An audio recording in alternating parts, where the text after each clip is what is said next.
नमस्कार विद्यार्थियों, एक बार पुनः आप सभी का स्वागत है मैथ्स की क्लास में। आई होप आप सभी अच्छे होंगे और आपकी तैयारी भी अच्छी चल रही होगी।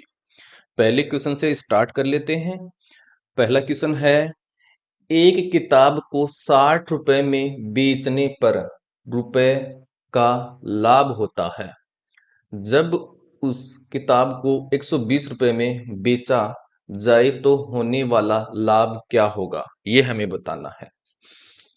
चलिए, तो बेच रहा है किताब को 60 रुपए में, तो उसका एसपी दिया, मतलब विक्रय मूल्य हमें दे कितना, 60 रुपए दिया है। और लाभ कितना हो रहा है उसको, तो लाभ हो रहा है उसको कितना, 5 रुपए का। तो सीपी क्या जाएगा, मतलब क्रय मूल्य। 60 रुपए की वस्तु को बेचने पर 5 रुपए का लाभ हो रहा है, तो उसने खरीदा कितने में होगा, तो 60 में से 5 निकाल दो, तो 55 रुपए में उसको खरीदा था, मतलब उसका क्रय मूल्य आ गया है 55 रुपए। अब ये बोला है कि इस 55 रुपए की वस्तु को वो 120 रुपए में बेचा है। 55 रुपए की वस्तु को कितने में बेचा है, 120 रुपए में। तो उसको कितने का लाभ हुआ है, तो क्या कर देंगे लाभ निकालने के लिए, कितने का लाभ हुआ है, तो 120 में से 55 निकाल दो, तो कितना आया है, 65 रुपए। तो उसको 65 रुपए का लाभ हुआ है। ऑप्शन नंबर डी हमारा क्या हो गया है, आंसर हो गया है। और ये क्वेश्चन आया था D triple S B exam में। ठीक है, दिल्ली की जो एग्जाम लगी थी, टीचिंग एग्जाम, उसमें आया था। अगला क्वेश्चन देखिए। अगला क्वेश्चन है, ये हमें दे रखा है एक, इसको हमें हल करना है। बहुत ही आसान क्वेश्चन है। ये क्वेश्चन भी आपका D triple S B exam में आया हुआ क्वेश्चन है। तो जब भी इस प्रकार के क्वेश्चन आए, तो इसको बोर्ड मास मेथड से करते हैं। तो सबसे पहले हमें इस कोष्टक को हल करना है। कोष्टक के अंदर क्या है, तो ये है 1/2, फिर प्लस, अब गुणा है, तो गुणा को हल कर लेंगे कोष्टक के अंदर। तो ऊपर एक को एक से गुणा करें तो एक, और नीचे हो गया 2 दूनी 4, और ये कोष्टक बंद। और भाग है 3/4। अब कोष्टक के अंदर इनका लघुत्तम लेंगे, 4 आ गया है। 2 का भाग 4 में गया है 2 बार, और 2 को 1 से गुणा करेंगे तो 2, और ये आ गया है 1। और ये कोष्टक, देखिए इस भाग को गुणा में चेंज कर लूंगा तो 4 आ जाएगा ऊपर और 3 आ जाएगा नीचे। अब 2 और 1 3, 3/4, और कोष्टक को हटा दो क्योंकि हल कर लिया है। गुणा 4/3, 3 से 3 कट गया है, 4 से 4 कट गया है, तो आ गया है क्या, 1। तो इसका आंसर आ गया है 1। ऑप्शन नंबर सी हो गया है आंसर। अगला क्वेश्चन देखिए। अगला क्वेश्चन है, एक काम को 8 लोग 5 दिनों में समाप्त करते हैं, उसी काम को 10 लोग मिलकर कितने दिनों में समाप्त करेंगे। देखिए जब भी इस प्रकार के क्वेश्चन आते हैं, आपको एक फॉर्मूला याद करना है। कौन सा, एमडीएच वाला। एमडीएच बटे डब्लू बराबर एमडीएच बटे डब्लू। पहला वाला एमडीएच हो जाएगा M1D1H1W1, और दूसरा हो जाएगा M2D2H2 और W2। एम का अर्थ यहां पर है मेन, मतलब आदमियों की संख्या। डी का मतलब होता है डे, दिनों की संख्या। और एच, एच का मतलब होता है आवर, मतलब घंटों की संख्या। और डब्ल्यू का मतलब होता है वर्क, मतलब काम कितना है। तो ये ध्यान में रखना है। अब यहां पर हमें किस किस का मान दे रखा है, एक तो लोग दे रखे हैं, व्यक्ति, और एक दिन दे रखे हैं। जो दे रखे हैं उसको तो रख लो, बाकी को हटा दो। तो हमें दे रखा है दिन, और आवर नहीं दे रखा तो आवर को हटा दो, और वर्क नहीं दे रहा, वर्क को हटा दो। तो हमारे पास सूत्र क्या बन जाएगा, M1D1 बराबर M2D2। ठीक है, M1 कितने हैं, लोग कितने हैं, 8, गुणा डे कितने हैं, 5, बराबर। अब बाद में हमें बाद के व्यक्ति कितने हैं, 10, और बाद के दिनों की संख्या हमें निकालनी है, मतलब D2 का मान हमें निकालना है। तो ये D2 का, देखिए 5 दूनी 10, और 2 का भाग जरा 8 में 4 बार, तो 4 दिन आ गए हैं क्या, D2 का मान। अर्थात वो 4 दिन में उस काम को कंप्लीट कर लेंगे। ऑप्शन नंबर ए हो गया हमारे पास आंसर। अगला क्वेश्चन देखिए। अगला क्वेश्चन है, 2 सही 7/9 का वर्गमूल निकालना है। तो सबसे पहले हम क्या करेंगे, इसको हल करेंगे। तो 2 सही 7/9 हल कर लो पहले इसको। 9 को 2 से गुणा करो तो 9 दूनी 18, 18 में ये ऊपर 7 जोड़ो तो कितना हो गया 25, तो यह आ गया है 25/9। हमें इसका क्या निकालना है, वर्गमूल। तो 25 किसका वर्ग है, 5 का, तो 25 का वर्गमूल आ गया है 5। और 9 किसका वर्ग है, तो यह है 3 का, तो यह आ गया है 9 का वर्गमूल 3। यह आ गया 5/3। अब इसको क्या कर लेंगे, हल कर लेंगे। तो 3 का भाग 5 दीजिए, आ गया है, एक बार गया है, शेषफल को ऊपर लिखते हैं, 2 शेषफल बचा है और बटे 3। तो यह आ गया है 1 सही 2/3। ऑप्शन नंबर बी हमारा क्या हो गया है, आंसर हो गया है। अगला क्वेश्चन देखिए। अगला क्वेश्चन है, एक टोकरी में 50 फूल हैं। एक आदमी प्रार्थना करने जाता है, वह शहर में जितने मंदिर हैं उतनी संख्या में फूलों को हर एक मंदिर में समर्पित करता है। उसे कुल 8 टोकरी फूलों की आवश्यकता पड़ती है। ऐसे में उस शहर में कितने मंदिर हैं, इसका पता लगाइए। तो एक टोकरी में कितने फूल हैं, 50। और टोकरी है कितनी टोटल, तो टोकरी है 8। तो 8 से गुणा कर दो ताकि टोटल फूलों की संख्या आ जाएगी। तो कितना हो गया, 8×5 = 40, 400 फूल हो गए हैं टोटल। अब ये बोल रखा है कि वह व्यक्ति उस शहर में जितने मंदिर हैं उतनी ही संख्या में क्या चढ़ाता है, फूल। मान लीजिए उस शहर में एक्स मंदिर हैं और उनमें क्या चढ़ा रहा है, एक्स ही फूल चढ़ा रहा है। तो कितने फूल चढ़ा दिया है, x² चढ़ा दिया है। तो हमें किसका मान निकालना है, टोटल x² फूल हो गए, तो टोटल फूल x² और उस तरफ x² का मान कितना है, 400। तो x का मान निकाल लो, मतलब मेरे को ये स्क्वायर हटाना है, स्क्वायर हटाना है तो मेरे को 400 का क्या लेना पड़ेगा, वर्गमूल। और 400 किसका वर्गमूल होता है, किसका वर्ग है, 20 का। तो ये हो गया है 20, तो x का मान आ गया है 20। ठीक है, अर्थात तो उस शहर में 20 मंदिर थे। ऑप्शन नंबर हो गया है हमारे पास बी, आंसर हो गया है। अगला क्वेश्चन देखिए। अगला क्वेश्चन है, A/B हम इधर का 4:5 और B/C इधर का 6:7। तो A/B निकालना है। तो हमारे पास है A/B, ये तो इधर का है 4:5 और B/C है कितना, 6:7 है। हम क्या निकाल लेंगे अब, A/B/C। देखिए आपको रखने का तरीका होना चाहिए, यहां पर कॉमन कौन बैठा हुआ है, बी। तो बी को ऐसे क्रॉस में रखेंगे, जो कॉमन होता है उसको ऐसे क्रॉस में रखेंगे, तभी ऐसे अनुपात सही आएगा। अगर जो कॉमन है उसको ऐसे क्रॉस में नहीं रखा आपने तो अनुपात गलत आ जाएगा। तो आपको ध्यान में रखना है, कॉमन वाले को क्रॉस में रखते हैं। अब हम निकालते हैं इनका अनुपात। 6 को 4 से गुणा करो तो 6 चौक 24, ये तो आ गया 1 का अनुपात। अनुपात 6 को 5 से गुणा करो तो 6 पंजू 30, ये आ गया है बी का अनुपात। 7 को 5 से गुणा करो, 7 पंजू 35, ये आ गया है सी का अनुपात। ठीक है, हमें क्या पूछा है, A/B। तो ए का अनुपात कितना है, 24 अनुपात बी, सॉरी सी पूछा था, A/C पूछा है, हमें A/C पूछा है। तो सी, और सी का अनुपात कितना है, 35। तो ये लीजिए 35। तो हमारे पास आ गए है A/C 24:35 आ गए हैं, जो कि ऑप्शन नंबर डी हमारा क्या हो गया है, आंसर हो गया है। अगला क्वेश्चन देखिए। अगला क्वेश्चन है, किस ब्याज दर से 2500 रुपए पर 2 वर्ष में 500 रुपए का सरल ब्याज मिलता है। तो सरल ब्याज का सूत्र क्या होता है, मतलब सिंपल इंटरेस्ट, ऐसा ही बराबर होता है PRT और बटे में 100। पी का मतलब होता है मूलधन और आर का मतलब होता है रेट, मतलब दर। टी का मतलब होता है समय।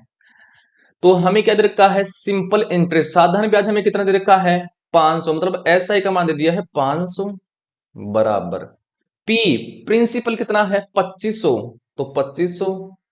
रेट हमें निकालनी है तो आर हमें निकालनी है, और टी टाइम हमारे पास है 2 वर्ष, और बट्टी में क्या हो गया है, 100 हो गया है। अब इसको हल कर लो। देखिए 2 जीरो से 2 जीरो कट गया है। ठीक है, 5 का भाग जा रहा है इसमें 100 बार, और 5 का भाग इसमें जा रहा है 5 बार। 5 का भाग इसमें जा रहा है 20 बार, और 2 का भाग 20 में जा रहा है 10 बार। तो आर्क अर्थात रेट हमारे पास कितनी आ गई है? 10% आ गई है। ठीक है, ऑप्शन नंबर हो गया हमारे पास ए, हमारा आंसर हो गया है। अगला क्वेश्चन देखिए। अगला क्वेश्चन है, एक आदमी अपने मासिक वेतन में 65% खर्च करके 525 रुपए हर महीने बचाता है। ऐसे में वह प्रति माह कितना वेतन पाता है? तो एक तो यहां पर क्या कर रहा है? वेतन की बात, क्वेश्चन में वेतन की बात कर रहा है, एक खर्च की बात कर रहा है, और एक आ जाएगी क्या? बचत आ जाएगी। मैं मान लेता हूं कि उस आदमी का टोटल वेतन है 100 रुपया। कितना है? 100 रुपया। अब वो खर्च कितना कर रहा है 100 रुपए में? 65 रुपए। तो 65 रुपए खर्च कर दिया है, तो बचत कितनी कर लिया है? 100 में से 65 खर्च कर दिया, तो बचा कितना लिया है? 35 रुपए। 100 में से 65 निकालेंगे तो 35 रुपए बचा लिया उसने। ठीक है, अब ये क्या बोल रहा है? करके वह 525 रुपए हर महीने बचाता है। तो हमें 35 की वैल्यू दे दिया, कितना? 35 का मान दे दिया है 525 रुपए। कितना दे दिया? 525 रुपए। हमें निकालना क्या है?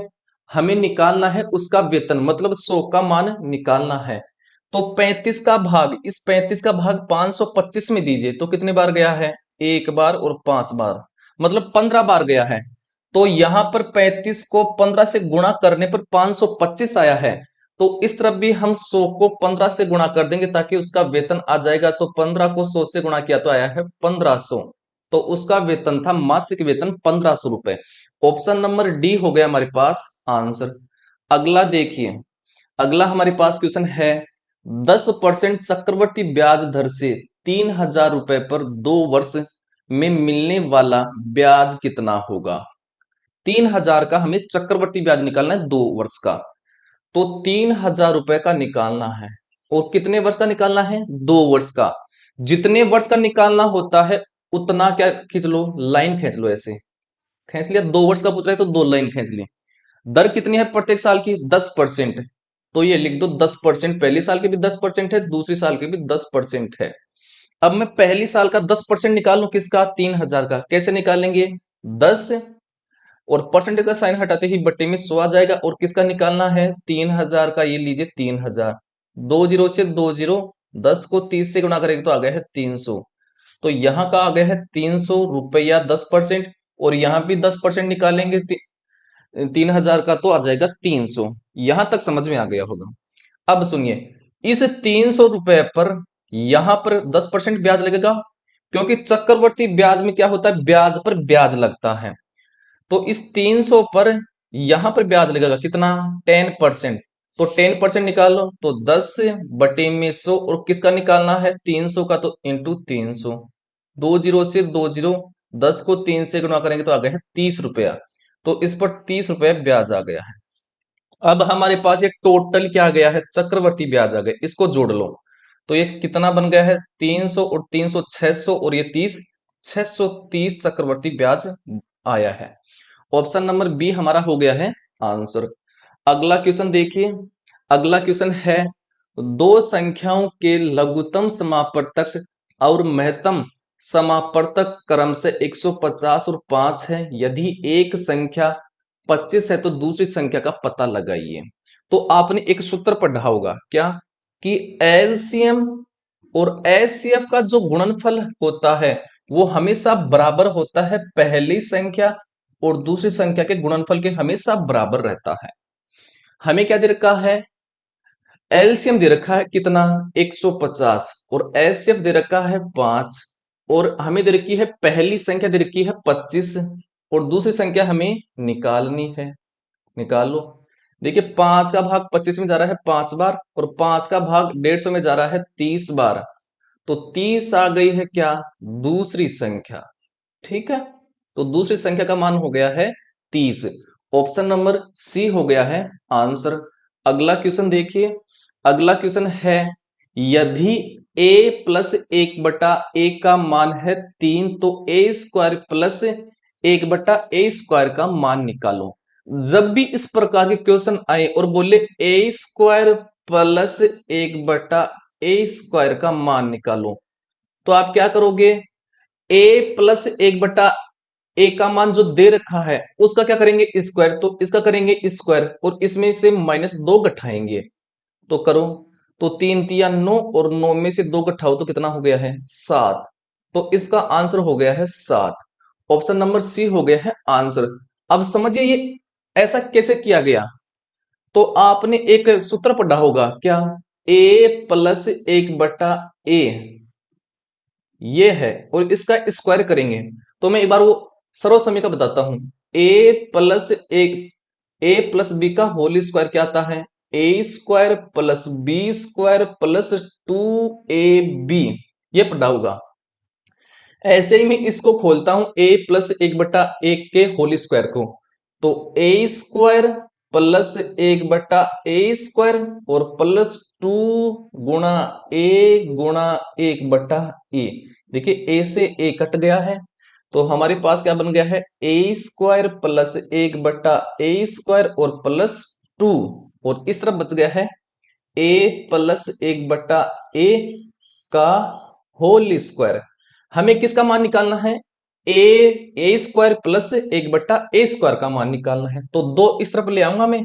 तो ए प्लस 1/a का होल स्क्वायर और 2 को इस तरफ ले आओ तो माइनस का हो जाएगा और बराबर ए स्क्वायर प्लस 1/a²। अब देखिए ए स्क्वायर प्लस 1/a² का मान आ गया हमारे पास।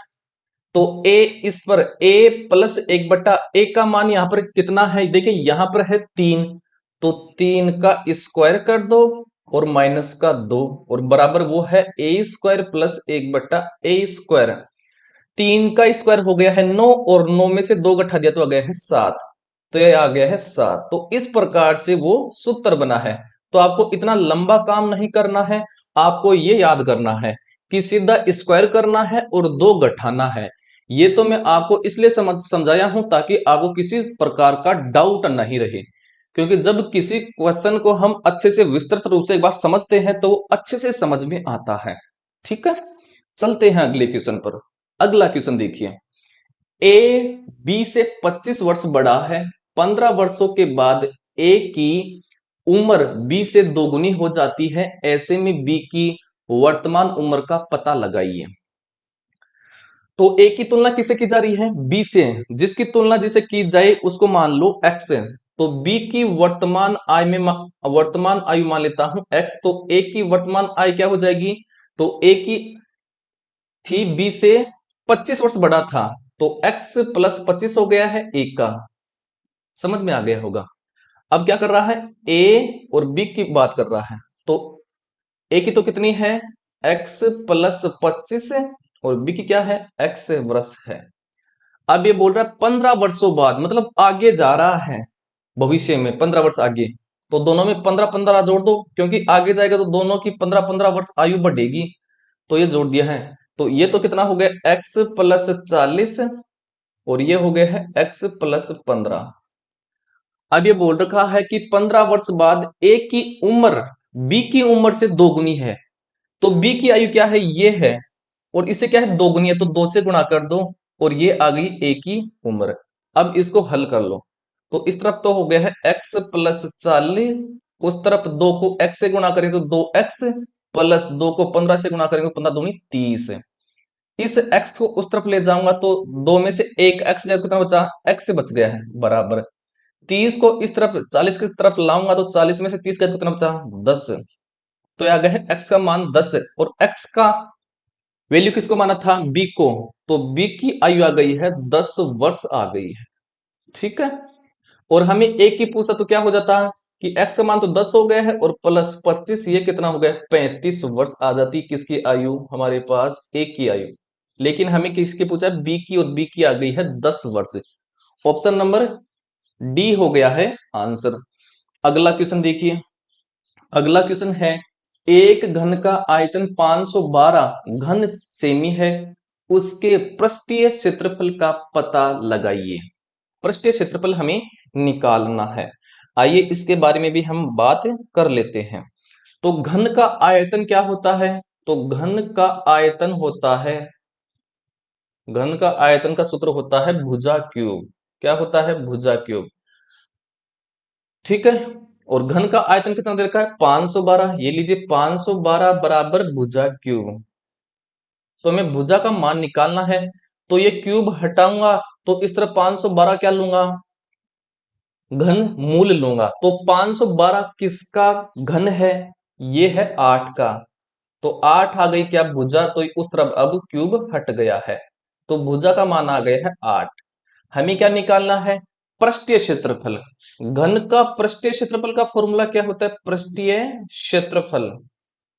तो पृष्ठीय क्षेत्रफल का फॉर्मूला होता है 6 गुणा भुजा स्क्वायर। क्या होता है? 6 गुणा भुजा स्क्वायर। तो 6 गुणा 8 गुणा 8, तो ये कितना हो गया है? 8 6 48, और 48 को हम गुणा करेंगे 8 से, तो अंटे अंटे 64, और 32 और 6 38, ये हो गया 384। और किस में आया है? सेंटीमीटर स्क्वायर, मतलब वर्ग से में आ गया है। ऑप्शन नंबर कौन सा हो गया है? ए हमारा आंसर हो गया है। अगला क्वेश्चन देखिए। अगला क्वेश्चन है प्रथम 50 विषम संख्याओं के योगफल का पता लगाइए। योगफल पता करना है। तो प्रथम विषम संख्याओं का, विषम संख्याओं का योग निकालने का फॉर्मूला क्या है? तो वो है क्या? N square. क्या है? एन स्क्वायर है। एन का मान यहां पर कितना है? 50 है, तो रख दो। तो 50 इंटू 50, तो 50 को 50 से गुणा कर तो आ गया है 2500। तो ये आ गया हमारे पास प्रथम 50 विषम संख्याओं का योग आ गया है 2500। ऑप्शन नंबर बी हो गया है आंसर। अगला क्वेश्चन देखिए। अगला क्वेश्चन है 3 2 1 और 6 अंकों से कितने दो अंकों की विषम संख्याओं को बना सकते हैं? तो 2 अंकों की बनानी है, तो 2 बॉक्स बना लो ऐसे। ये 2 बॉक्स बना लिया है। अब मेरे को ये बताइए, विषम संख्या बनानी है, तो विषम संख्या क्या होती है? जिसमें 2 का भाग पूरा पूरा नहीं जाता है। तो इकाई का अंक क्या होना चाहिए विषम संख्या में? 3। यहां पर 3 है, 2 है, 1 है, तो 3 होना चाहिए या फिर 1, तब 2 का भाग नहीं जाएगा। तो इकाई का अंक देखिए, ये डिब्बा है, ये कितने अंकों से भर गया है? 2 अंकों से। ठीक है। या तो 3 से भरा जाएगा या फिर 1 से। अब यहां पर जो, मान लीजिए यहां पर 1 अंक से भर दिया गया, तो पीछे कितने अंक बचे? 3। तो इस डिब्बे को 3 तरीके से भरेंगे, तो ये भर दिया 3 तरीके से, और ये भरा था ये पहले डिब्बा 2 तरीके से। अब 3 को 2 से गुणा कर दो तो कितना आ गया? 6।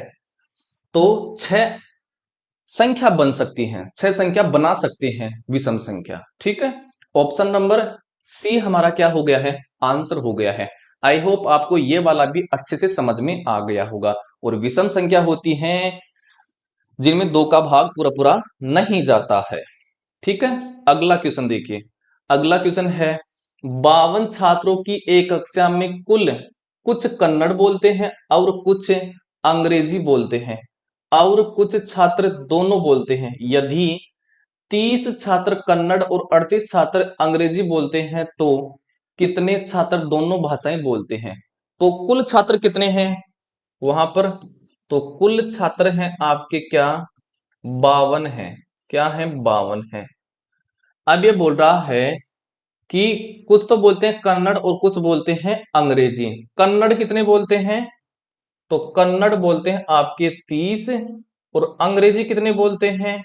तो अंग्रेजी बोलने वाले हैं आपके 38। तो दोनों को जोड़ो, टोटल कितना हो गया है? 68। ये 68 ज्यादा क्यों आया है? क्योंकि इसमें 68 में दोनों भाषा बोलने वाले भी हैं, तो दोनों भाषा बोलने वाले निकाल लें, तो 68 में से 52 निकाल दो, तो कितना आया है? 18। जो 18 बंदे हैं वो दोनों भाषा बोलते हैं। ठीक है। ऑप्शन नंबर ए हो गया है आंसर। अगला क्वेश्चन देखिए। अगला क्वेश्चन है 20 मीटर और 24 मीटर लंबाई के दो खंभों को एक समतल मैदान पर 3 मीटर पृथक ऊर्ध्वाधर लगाया गया। उन दोनों के शीर्षों के मध्य की दूरी का पता लगाइए। चलिए आइए इस तरफ देखिए मेरी तरफ। तो पहले मैं क्या बना लूं, खंबे बना लेता हूं। ठीक है, तो खंबा बनाता हूं मैं पहले। ये लीजिए, एक खंबा तो ये हो गया है। एक खंबे की लंबाई तो क्या है 20, और दूसरा खंबा की लंबाई ज्यादा होगी, तो ये दूसरा ज्यादा हो गया है। ये समझ में आ गया होगा। ठीक है, आइए अब मैं इसको क्या कर दूं, ये इनके बीच की दूरी है, ये वाली दूरी मैं एक बार इसको अलग कर ले लेता हूं। ये वाला ये अलग है, और इसकी ये दूरी अलग ले लेता हूं। समझिए आराम आराम से। ये वाली मैं दूरी अलग ले लेता हूं, ये लीजिए। ठीक है, तो पहले वाला खंबा था, मैं इसको बोलता हूं पहला खंबा, इसको बोल देता हूं दूसरा खंबा। पहले खंबे की लंबाई कितनी थी 20 मीटर, तो ये लीजिए 20 मीटर है। और दूसरे खंबे की लंबाई कितनी थी 24 मीटर। तो यहां से यहां तक तो कितनी इसके बराबर हो गई 20 मीटर पहले वाले खंबे की। तो ये कितनी बच गई है, तो 24 में से 20 निकाल दो, तो ये बच गई है 4 मीटर। क्या बच गई है 4 मीटर। ठीक है, और इसको नाम देता हूं, ये एक त्रिभुज बन गया ए बी और सी। ये त्रिभुज बन गया है, और कौन सा त्रिभुज बन गया है, समकोण, क्योंकि ये 90 डिग्री हो गया है। ठीक है, और इन दोनों खंभों के बीच की दूरी कितनी है, देखिए ये दीर्घ का 3 मीटर। तो ये हो गई है ए बी की लंबाई हो गई है 3 मीटर। हमें निकालनी है ये लंबाई, ये वाली लंबाई एसी की लंबाई। तो ये बन गया समकोण त्रिभुज, और समकोण त्रिभुज में पाइथागोरस प्रमेय लगती है क्या, कि कर्ण का स्क्वायर बराबर आधार का स्क्वायर प्लस लंब का स्क्वायर। कर्ण यहां पर क्या है, तो कर्ण यहां पर एसी है। क्या है एसी, तो एसी को मान लो एक्स मान लो, तो एक्स का स्क्वायर बराबर आधार यहां पर क्या है 3 मीटर है, तो 3 का स्क्वायर हो गया है 9, प्लस लंब यहां पर क्या हो गया है बीसी, और बीसी का मान कितना है 4, और 4 का वर्ग निकालो तो 16। तो एक्स स्क्वायर बराबर 16 और 9 कितना हो गया 25।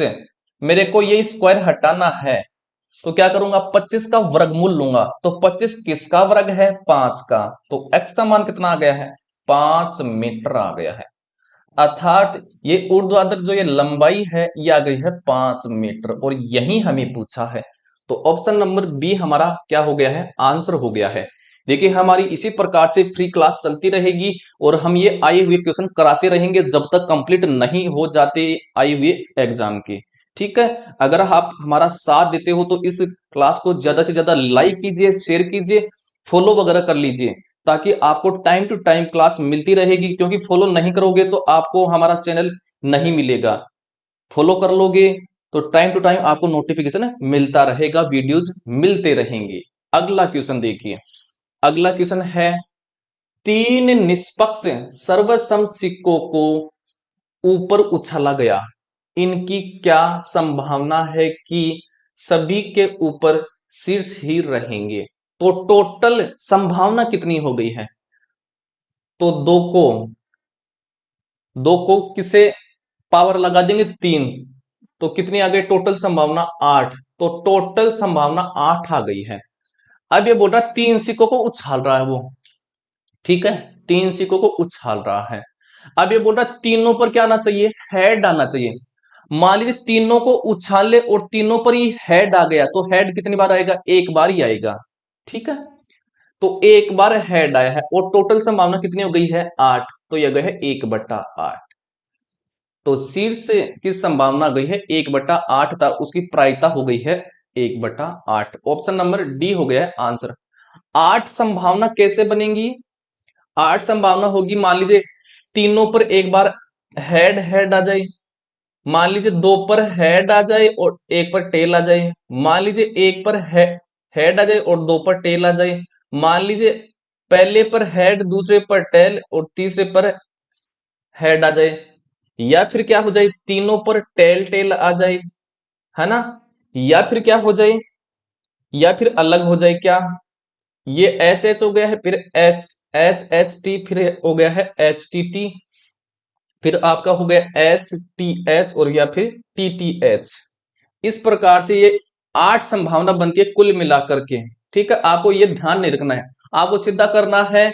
जो भी देख कितनी बार उछाल रहा है उसको पावर के रूम में रख दो, 2 की पावर के रूम में ऊपर, तो टोटल संभावना आ जाएंगी 8।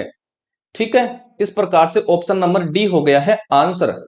अगला क्वेश्चन देखिए, अगला क्वेश्चन है, एक रेलगाड़ी पी से क्यू तक 40 किलोमीटर प्रति घंटा की रफ्तार से उड़ जाती है, रफ्तार से जाती है, और क्यू से पी तक 60 किलोमीटर प्रति घंटा की रफ्तार से आती है, उसके आने जाने की यात्रा की औसत चाल का पता लगाइए। तो जब भी इस प्रकार के क्वेश्चन आए, आपको औसत चाल निकालने को बोले, औसत चाल, तो औसत चाल निकालने का फॉर्मूला ध्यान रखना है, दो गुणा पहली रेलगाड़ी की चाल, पहली पहली चाल गुणा दूसरी चाल, और बटे पहली चाल प्लस दूसरी चाल, ये आपको ध्यान में रखनी है। तो 2 गुणा पहली चाल उसकी कितनी थी, 40 की किलोमीटर प्रति आवर, और दूसरी चाल कितनी थी, 60 की, बटे पहली चाल 40 प्लस 60, तो ये कितना हो गया, 2 गुना 40 बटा 60, और बटे में नीचे क्या हो गया है, 100 हो गया है, 60 और 40 100। अब देखिए, एक जीरो से एक जीरो, एक जीरो से एक जीरो, गुणा कर लो, 6 को 4 से, 6 चौक को 24, और 24 को 2 से गुणा करो, 24 दूनी 48, तो आ गया 48 किलोमीटर पर आवर आ गया है। ऑप्शन नंबर सी हो गया हमारे पास आंसर। तो ये होते हैं आज की क्लास के हमारे क्वेश्चन। क्लास कैसी लगी है, हमारा कंटेंट कैसा लगा है, हमारे पढ़ाने का तरीका आपको कैसा लगा है, कमेंट जरूर करना है, और हमारे इस चैनल को ज्यादा से ज्यादा सपोर्ट करना है, क्योंकि हम अभी छोटे क्रिएटर हैं। जैसे जैसे हमें सपोर्ट मिलेगा, हम आपके लिए पूरी जान लगा देंगे कंटेंट अच्छा देने के लिए। ठीक है, तो आज के लिए इतना ही, मिलते हैं अगली क्लास में नए प्रश्नों के साथ, तब तक के लिए जय हिंद, वंदे मातरम।